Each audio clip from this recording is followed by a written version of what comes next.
Hello hello ఆలస్యం వచ్చిరా పెద్దన్నలు జరా అందరి మళ్ళా మేమంతా కలిసి తెలంగాణలో ఉన్న ప్రతి కాంగ్రెస్ నాయకుడు బలైన వర్గాల నాయకుడు ఇవాళ తెలంగాణ రాష్ట్ర ప్రభుత్వం తీసుకున్న నిర్ణయం పట్ల మరి చాలా సంతోషంగా ఈ కార్యక్రమం విజయవంతంగా కొనసాగాలని ఆకాంక్షిస్తూ ఉన్నారు. మిగతా మా గౌరవ శాసనసభ్యులు కావచ్చు, మాజీ పార్లమెంట్ సభ్యులు మదన్నతో పాటుగా అంజన్ కుమార్ యాదవ్ గారు, సురేష్ షెట్కార్ గారు, మరి ఎమ్మెల్సీ గారు మహేష్ కుమార్ గౌడ్ గారు, మిగతా శాసనసభ్యులు విప్పు ఐలయ్య గారు, శ్రీహరి గారు, శంకర్ గారు, మకన్ సింగ్ గారు, 7 శాసనసభ్యులము, మిగతా నాయకులము అందరం కూడా, మాజీ శాసనసభ్యుడు అనిల్ గారు, ఇంతకుముందు శ్రీకాంత్ వీళ్ళందరి పేర్లు చెప్పి అందరం కూడా బలైన వర్గాలకు సంబంధించినటువంటి జనగణన చేయాలనే నిర్ణయం పట్ల అందరం కూడా ప్రభుత్వానికి బలైన వర్గాల నాయకులుగా ధన్యవాదాలు తెలియజేస్తా ఉన్నాం. అందరికీ నమస్కారం.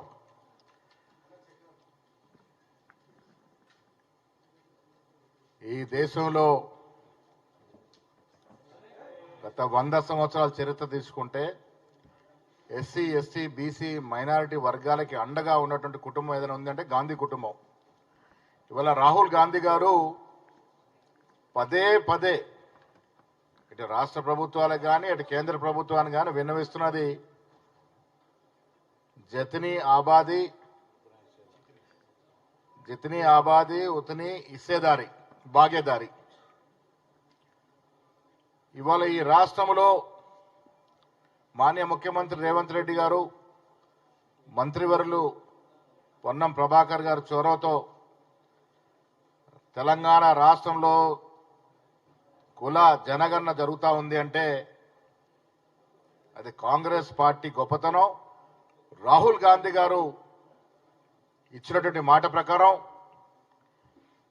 మేనిఫెస్టోలో పొందుపరిచిన అంశాలు ఒకటిగా జనాభా కులగణన జరగడానికి ఆనాడు రేవంత్ రెడ్డి గారు, బట్టి విక్రమార్క గారు, యావత్ పీసీ నాయకులు ఇచ్చినటువంటి మాట ఇవాళ నిలబెట్టుకున్నారు.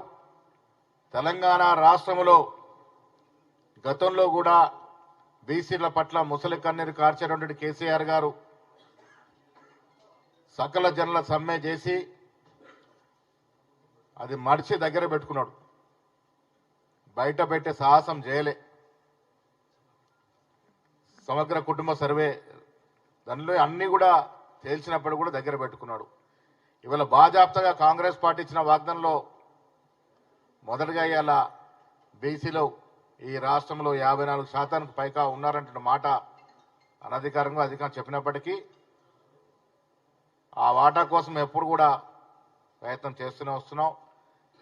ఇవాళ ఈ పత్రికా ముఖంగా రాష్ట్ర ముఖ్యమంత్రి రేవంత్ రెడ్డి గారికి, దానిలో చొరవ చూపిన మంత్రివర్యులు పొన్నం ప్రభాకర్ గారికి, ఆది శ్రీనివాస్ గారికి, మా బీసీ శాసనసభ్యులందరికీ కూడా ధన్యవాదాలు తెలియజేస్తా ఉన్నాం. అదేవిధంగా దీని విషయంలో మొదటి నుంచి కూడా కట్టుబడినటువంటి మా ఏఎస్సీ ఇన్ఛార్జ్ పలుమార్లు రేవంత్ రెడ్డి గారితో చెప్పడం జరిగింది. మనం ఇచ్చిన వాగ్దానంలో కులగణన ఒకటి ఉంది, అది చేయాలని.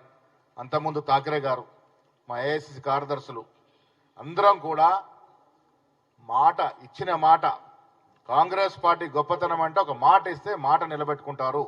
సోనియా గాంధీ గారు మాట ఇచ్చి తెలంగాణ ఇచ్చి నిలబెట్టుకున్నారు. కాబట్టి ఇవాళ మేనిఫెస్టోలో పొందుపరిచిన ప్రతి అంశంపై మాట నిలబెట్టుకుంటాం. ఇవాళ ఆశాస్పదం ఏంటంటే మా సోదరేమని నిజామాబాద్ జిల్లా సోదరి కవిత గారు బీసీల గురించి ఇవాళ నిద్రలేచి మాట్లాడుతూ ఉన్నారు. ఆశ్చర్యంగా ఉంది. 9.5 ఏళ్ళు మీ నాయనగారు ముఖ్యమంత్రిగా ఉన్నారు. మీ అన్నతో పాటు దాదాపు డజన్ పైగా మీ కుటుంబ సభ్యులు వివిధ హోదాల్లో ఉన్నారు. 9.5 ఏళ్ళు ఏం చేశారమ్మా మీరు? ఎందుకు పూలే విగ్రహం పెట్టలేకపోయారు? ఇవాళ నిద్రలేచారా మీరు పూలే విషయంలో? తెలంగాణ రాష్ట్రంలో మా మీసీ బుద్ధులెడ్డి అయినటువంటి హనుమంతరావు గారు ఎప్పటి నుంచో పూలే గురించి మాట్లాడుతూ ఉన్నారు.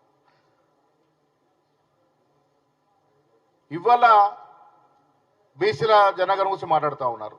అరే మీరు 9.5 ఏళ్ళు ఏం చేశారు ఒక్కసారి మన్నం చేసుకోకుండా ఈ రకంగా మాట్లాడి మిత్రుల యొక్క అటెన్షన్ డైవర్ట్ చేయడమో, పత్రిక పేరు రావాలని ప్రయత్నం చేయడం మానుకోవాలి. బీసీల కొరకు ఎవరైనా కట్టుబడి ఏదైనా పార్టీ కట్టుబడిందంటే కాంగ్రెస్ పార్టీ, కాంగ్రెస్ నాయకులు.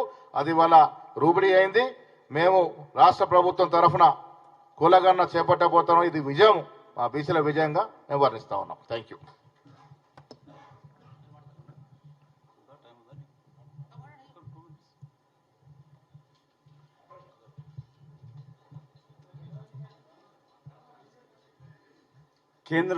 కేంద్రంలో ఉన్న అధికారంలో ఉన్న బీజేపీ పార్టీ కులగణనకి వ్యతిరేకం. గౌరవ రాహుల్ గాంధీ గారి యొక్క ఆదేశానుగుణంగా జనవరి 13వ తారీఖున ఫార్మర్ జస్టిస్ ఈశ్వరయ్య గారి యొక్క నేషనల్ బీసీ కమిషన్ చైర్మన్ ఆధ్వర్యంలో దేశంలో ఉన్న 38 ఓబీసీ, ఎస్సీ, ఎస్టీ కుల సంఘాలతోటి వారు కలవడం జరిగింది.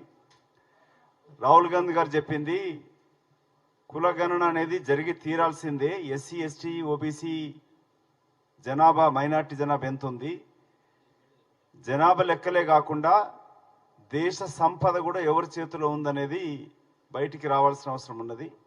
అప్పుడే సరైన న్యాయం జరుగుతుంది, సరైన పంపకం జరుగుతుంది అనేది వారి ఉద్దేశం. మొన్న బీహార్ ముఖ్యమంత్రి నితీష్ కుమార్ వెళ్ళిపోవడం కూడా దేశంలో జరగాల్సిన కులగణనకు వ్యతిరేకంగానే బీజేపీ వ్యతిరేకిస్తున్న దానికి మద్దతు ఇస్తూ వారు వెళ్ళిపోవడం జరిగింది.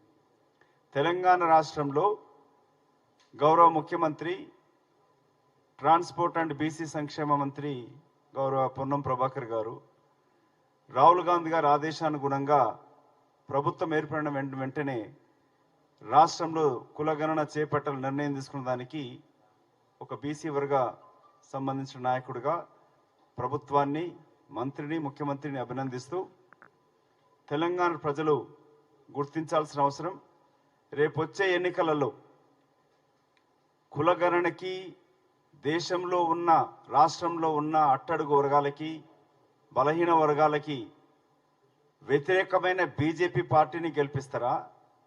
ఆ బీజేపీ పార్టీకి గత 9.5 సంవత్సరాల నుంచి మద్దతు తెలుపుతూ వచ్చిన బీఆర్ఎస్ పార్టీ 100 ఎలుకలు తిన్న పిల్లి తీర్థాలకు బయలుదేరినట్టు గత ముఖ్యమంత్రి, ఆయన కుటుంబ సభ్యులు ఇవాళ కొత్తగా బీసీ నినాదం మాట్లాడుతూ ఉన్నారు. 9.5 సంవత్సరాల నుంచి అధికారంలో ఉన్న బీఆర్ఎస్ పార్టీ ఏ రోజు కూడా కులగణన చేపట్టలేదు. ఆఖరిగా Rajiv Gandhi fellowship for OBC స్టూడెంట్స్కు ఉన్న దాన్ని కూడా ఎత్తివేయడం జరిగింది బీజేపీ పార్టీ నాయకత్వాన. దానికి మద్దతు ఇస్తుంది బీఆర్ఎస్ పార్టీ. బీజేపీ, బీఆర్ఎస్ రెండు కూడా ఎస్సీ, ఎస్టీ, ఓబీసీ, మైనార్టీ కులాల అభివృద్ధికి వ్యతిరేకం. వాటి కులాలను జరపకూడదు, సంపద పంచొద్దనే ఉద్దేశంతోనే పనిచేస్తున్నాయి. కాబట్టి వచ్చే పార్లమెంట్ ఎన్నికలలో నిన్న ముఖ్యమంత్రి గారు చెప్పినట్టుగా దేశంలో కాంగ్రెస్ పార్టీ నాయకత్వాన ప్రభుత్వం ఏర్పడినప్పుడే తెలంగాణకు రావాల్సిన విభజన రాష్ట్ర చట్టంలో వచ్చిన నిధులు వస్తాయి, కులగణన కూడా జరుగుతుంది. అత్యధిక జనాభా ఉన్న ఎస్సీ, ఎస్టీ, ఓబీసీ, మైనార్టీ కులాలకి దేశ సంపద పంపకం కూడా జరుగుతుంది. కాబట్టి వచ్చే పార్లమెంట్ ఎన్నికలలో బీఆర్ఎస్, బీజేపీ పార్టీని ఓడించాలని కూడా విజ్ఞప్తి చేస్తా ఉన్నాం.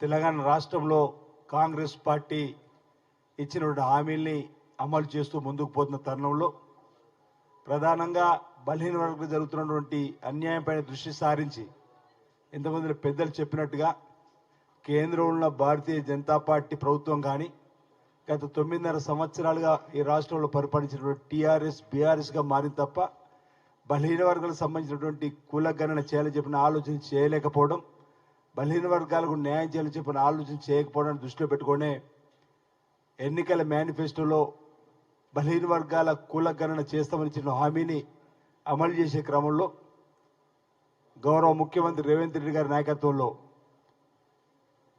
బలహీన వర్గాల సంక్షేమ శాఖ మంత్రి ఉన్నటువంటి పొన్నం ప్రభాకర్ గారి చొరవతో ఈ రాష్ట్రంలో కాంగ్రెస్ పార్టీ ప్రభుత్వం రావడానికి సహకరించినటువంటి ఏఐసిసి సెక్రటరీలు అందరూ కూడా మళ్ళీ ప్రభుత్వం రావడానికి గుర్తు చేయడంతో మరి బీసీ సంక్షేమ శాఖ మంత్రిగా ముందుకు వచ్చి ఈ రాష్ట్రంలో ఉన్నటువంటి మేధావులు లేదా బీసీ కులగణన ఏ విధంగా చేయాలని చెప్పిన ఒక సూచనలు కూడా తీసుకుంటూ రాబో అసెంబ్లీలో కూడా చర్చకు పెట్టి బలహీన వర్గాల కులగణన చేసి తీర్థమని చెప్పిన ఒక ప్రకటన రావడం మా బలహీన వర్గాలలో ఉన్నటువంటి ప్రజలలో ఆశలు ఈ ప్రభుత్వం రాగానే మా పట్ల చూపుతున్న చొరవకు మరి ధన్యవాదాలు తెలుసు. ఇప్పటికే అనేక మంది ఫోన్ ద్వారా కూడా ఓ చక్కటి నిర్ణయం తీసుకుంటారు చెప్పని దేశవ్యాప్తంగా కూడా రాహుల్ గాంధీ గారి ఆలోచన కూడా దేశవ్యాప్తంగా కుల గణన జరిగి తీరాల్సింది చెప్పినటువంటి ఆలోచన వారు కూడా ముందుకు తీసుకుని వచ్చిన క్రమంలో అసలు ఈ దేశంలో పేదల పక్షపాతి పార్టీ అది ఉందంటే కాంగ్రెస్ పార్టీ అని మొదటి నుంచి కూడా నిరూపణ అయినటువంటి తరుణంలో మళ్ళీ ఇక్కడ కాంగ్రెస్ పార్టీ ప్రభుత్వం ఏర్పడిన తర్వాతనే బీసీ బలహీన వర్గాలకు సంబంధించిన కుల గణన జరగబోతున్నందుకు మరి ప్రజలకు బీసీలకు న్యాయం జరుగుతున్న ఒక విశ్వాసాన్ని సందర్భంగా నేను వ్యక్తం చేస్తూ చొరవ చూపుతున్నటువంటి బీసీ సంక్షేమ శాఖ మంత్రి పొన్నం ప్రభాకర్ గారికి నా తరఫున ధన్యవాదాలు కూడా ఈ సందర్భంగా మా బీసీ సమాజం నుంచి తెలియజేస్తానని ప్రభుత్వానికి చెప్పినటువంటి సందర్భంగా తెలియజేస్తా ఉన్నాను.